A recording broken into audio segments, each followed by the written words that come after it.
We look at medication programs which improve how Aboriginal and Torres Strait Islander people can use medications. And we also deal with policies around improving access to medications and making sure that medications and pharmacy services are really accessible.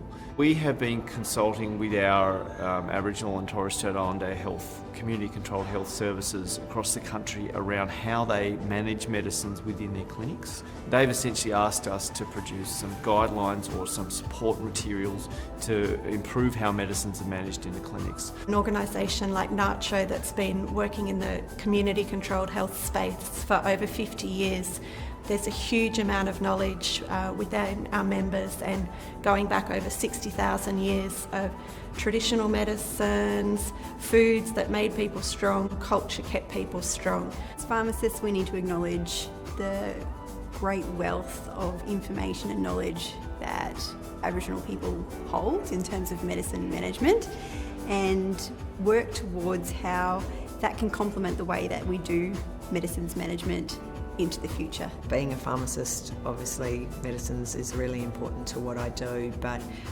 it links to the theme of Aboriginal and Torres Strait Islander people have always been pharmacists. We knew our environment, we knew the medicines available to us, but it's also about honouring now, which is the jewel of the contemporary, the Western pharmacy practices alongside of our traditional practices, and then how do we bring those together for future generations to want to be pharmacists. And so it was looking at the deadly pharmacists and the role that NACCHO-PSA and Sanofi have had with the development of resources that support people to work with Aboriginal and Torres Strait Islander people around medicines management, but also around the aspirations of and for Aboriginal and Torres Strait Islander people to be part of the profession.